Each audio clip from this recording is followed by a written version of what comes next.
अस्सलामुअलैकुम वरहमतुल्लाहि वबरकातुहू। मेरे यूट्यूब की फैमिली, उम्मीद करता हूँ कि आप खैरियत और आफियत से होंगे।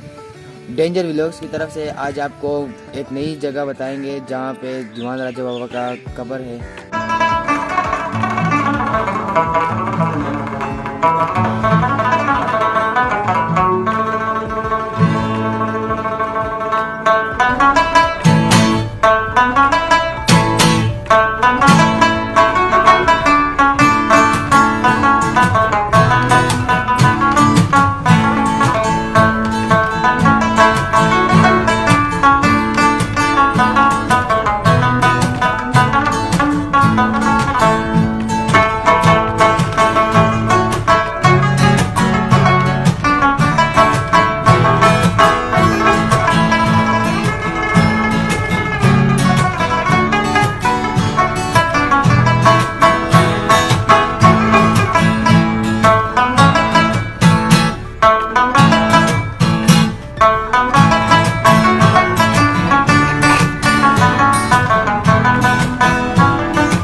इलाके में गुलबाग मौजूद, जैसे कि मर्दान बसवात पे। लेकिन आज हम जिस जगह गुलबाग में मौजूद है, ये ज़िला मानसरा से 20 किलोमीटर के फासले पर नाक में वाक़ है और ये सिंध रिवर के किनारे पर है, खैबर पख्तूनख्वा में वाक़ है। गुलबाग यानी गुलाबी बाग। गुलबाग पुराने वक्तों में तुर्क हुक्मरानों का दारुल हुकूमत था और पहले पखल हज़ारा में यहाँ पे तुर्क हुक्मरानों ने इसकी सल्तनत कायम की। 1495 से लेकर 1713 तक यहाँ पे तुर्क हुक्मरानों ने हुकूमत की, लेकिन बाद में सवातियों ने इन जगह पर कब्जा करके अपनी हुकूमत कर ली। यहाँ पे बहुत सारे हुक्मरानों से शहाबुद्दीन जो पहले हुक्मरान थे, आखिरी जो हमारे पास सुल्तान महमूद तुर्क थे, इसके अलावा बहुत सारे यहाँ पे हुक्मरान गुजरे जिन्होंने 1495 से लेकर 1713 तक यहाँ पे हुकूमत की, जिसमें हमारे पास फखरुद्दीन दरिया खान आ जाते हैं, कला खान आ जाते हैं, गयासुद्दीन अब्दुल्ला खान आ जाते हैं, जिन्होंने 1495 से लेकर 1700 दौरान के पीरियड में अपनी अपनी हुकूमत की। इसके अलावा गुलबाग के बहुत सारी तारीखी इमारत है जो अपने आप में एक बहुत बड़ी तारीख रखती है, जैसे कि 7 दरवाज़ों वाली ज़ियारत, इसके अलावा फोर्ट फिरोजा के खंडरात, इसके अलावा कदीम कुएं, इसके अलावा चश्मा जिसका पानी अपने आप में गंदक की नुमाइश रखता है। इसके अलावा यहाँ पे सुल्तान महमूद हुर्द का मकबरा, और इसके अलावा इन सब इमारत का ख्याल रखना हमारा फर्ज है। अगर हम इनका ख्याल नहीं रखेंगे तो हज़ारा में हमारी हस्ती बाप का सफ़ा हस्ती से नाबूद हो जाएगा। बहुत सारे लोगों के ख्याल में ज़हन आता है कि कैसी है पखल की सल्तनत कायम हुई। पखल की सनत कायम होने का दरअसल आगाज तैमूर बादशाह ने अपने सिपाही अपने साथियों के साथ हज़ारा में भेजी। उन्होंने आके यहाँ पे तुर्क सल्तनत कायम की, क्योंकि वो जो सिपाही था दरअसल वो तुर्क नस्ल का था, और जब वो यहाँ पे आया तो उसने बहुत सारे यहाँ पे तुर्क नस्ल का बाकायदा पखल का आगाज किया, जिसका दारुखिलाफा गुलबाग था। गुलबाग में से दारुखिलाफा का आगाज किया। आखिरी तुर्क हुक्मरान सुल्तान महमूद की औलाद आज भी गुलबाग और सिगर्द और नवाब में वाक़ है, लेकिन उसका असर असरू नहीं है। लेकिन जो वली थे हजरत दीवान राजा बाबा, जो के आखिरी सुल्तान महमूद के वजीर भी थे, और इनका जो लक़ब दीवान, इनका दरअसल नाम इनका राजा था, लेकिन इनको दीवान नाम इसलिए कि फारसी में दीवान वजीर को कहते हैं, और दीवाना इनको इसलिए कहा जाता है क्योंकि इनकी अपने कौम वतन से मोहब्बत, बेरुतबी और जुनून की वजह से इसका नाम दीवाना पड़ गया। और आखिर तक लेकर इन्होंने दीवान राजा बाबा ने आखिरी हुक्मरान तक के बाद भी ये जिंदा रहे। दीवान राजा बाबा अभी भी लोग इनको बड़ी अकीदत से देखते हैं, क्योंकि एक वली गुजर रहे हैं। हम अक्सर अपने आबाओ अजदाद से सुनते हैं कि बैक साइड पे एक जगह है जहाँ पे इन्होंने चिल्ला काटा था। ये भी सुनने में आता है कि ऊपर से एक पत्थर आ रहा था, ये अलग एक वली थे, इन्होंने कहा वो पत्थर रुक जाओ, वो पत्थर आज तक वहीं तक रुका हुआ है। इसके अलावा लोग इनको बड़ी अकीदत से इसलिए मानते हैं क्योंकि ये आखिर तक इन्होंने अपनी मोहब्बत की इस वतन से और आखिर तक वजीर रहे। इसके अलावा हर साल यहाँ पे उर्स भी मनाए जाते हैं लोग और दीवान राजा बाबा की हकीकत से। इसके अलावा हम अपने आबाओ अजदाद से काफी टाइम से ये देखते हैं, ये एक रिवाज चलता हुआ आ रहा है कि यहाँ पे हर साल लोग ईद मनाते, ईद उल अज़हा और ईद उल फितर में मेला यहाँ पे लगता है। मेले में घुड़सवारी होती है, पत्थर उठाने का मुकाबला होता है, मुख्तलिफ किस्म के लोग आते हैं यहाँ पे, रंग और नस्ल किसी चीज को नहीं देखते, प्यार और मोहब्बत से यहाँ पे ईद मनाते हैं। ये मैं समझता हूँ कि हज़रत दीवान राजा बाबा की करामात है, उनकी वजह से सब इस यहाँ पे जमा होते हैं, प्यार और मोहब्बत से ईद मनाते हैं।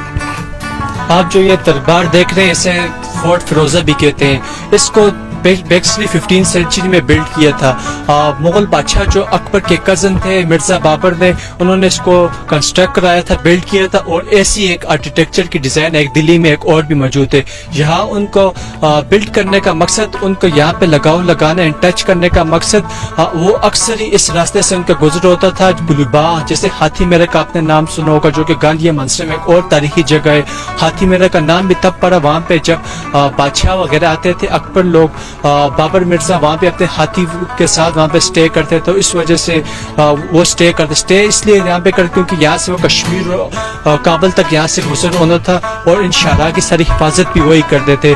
अब ये सुनने में भी आता है अपने आबाओ अजदाद से कि बहुत सारी किताबात में भी ये लिखा हुआ है कि पखल सरकार जो थी उनका एक साइड कश्मीर से लेके दूसरा सिरा उसका अटक तक जाके मिलता है, इतना इंतहाई एक वसी इलाका था।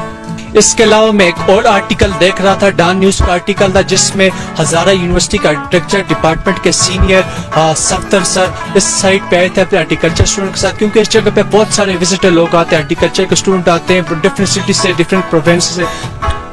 जब आए उन्होंने कहा इंशाल्लाह वो have sought financial assistance from the Turkish government to preserve the preserve the traces of history. इसके अलावा ये भी मैं आर्टिकल में देख रहा था, वो ये बता रहे थे कि इससे पहले उन्होंने अपनी सारी चीज़ें उनको फॉरवर्ड की थी। रिसेंटली तो 2005 से पहले की बात है कि जो हमारे एंशिएंट हेरिटेज है यहाँ पे NGO जो तुर्किश गवर्नमेंट की है, उन्होंने उसको रिकंस्ट्रक्ट भी कराया था, लेकिन 2005 के ज़लज़ले में वो डिस्ट्रॉय हो गई थी। और अकॉर्डिंग टू डेट आर्टिकल में ये भी पढ़ रहा था कि हज़ारी यूनिवर्सिटी के जो वाइस चांसलर थे, उनकी इन्विटेशन पे तुर्किश एम्बेसडर जो थे बाबर इस्लाम, उन्होंने यहाँ पे आके गुलबाग में विजिट किया और ये चीज़ देख के उन्होंने भी इंश्योर किया दे विल फाइनल जो असिस्टेंस करेंगे वो अपनी तरफ से प्रोवाइड करेंगे तुर्किश गवर्नमेंट की इस हेरिटेज को बहाल करने के लिए। मैं आपके मेरा पाकिस्तान के प्लेटफॉर्म से ये मैसेज मेरा अगर गवर्नमेंट ऑफ पाकिस्तान के डिपार्टमेंट्स या आर्किटेक्चर डिपार्टमेंट या जो टूरिज्म डिपार्टमेंट ये मैसेज मेरा कन्वे हो जाए।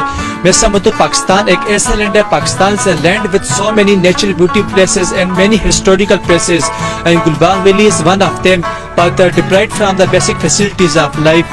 हुकूमत पाकिस्तान से दरख्वास्त खुदा इन पे ध्यान दे। यहाँ पे डिफरेंट किस्म के लोग आते हैं, ब्यूरोक्रेट्स आते हैं, DCSC आते हैं, विजिट करके चले जाते हैं। जब वो लोग यहाँ पे आएंगे इस चीज़ पे ख्याल रखेंगे तो ऑटोमेटिकली हमारा टूरिज्म का चीज़ बढ़ेगी, टूरिज्म इंडस्ट्री हमारी ज़्यादा होगी, डिफरेंट फॉरेन से लोग आएंगे। जैसे आपको मैं रिसेंटली मिसाल दूँ, फॉरेन का एक जो तुर्किश ड्रामा देलिश अर्तुगल जो काफ़ी ग्लोबली मकबूलियत हो रही है, उसकी वजह यही थी कि उन्होंने अपने हीरो को हाईलाइट किया, उन्होंने अपने हिस्टोरिकल प्लेस को हाईलाइट किया। इस तरह मैं समझता हूँ हम बहुत खुशकिस्मत है, पाकिस्तान में जगह जगह पे हेरिटेज है, हीरोज हैं हमारी एक ऐसी पास्ट है जिससे हम जब अपने पास्ट के बारे में सुनते हैं तो हम प्राउड फील करते हैं। और मैं शुक्रिया करता हूँ कि आपके मेरे पाकिस्तान TV चैनल को आप आए गुलबाग में, आपने ये हमारे हेरिटेज थे, हमारे जो पास्ट को इसको हाईलाइट किया है।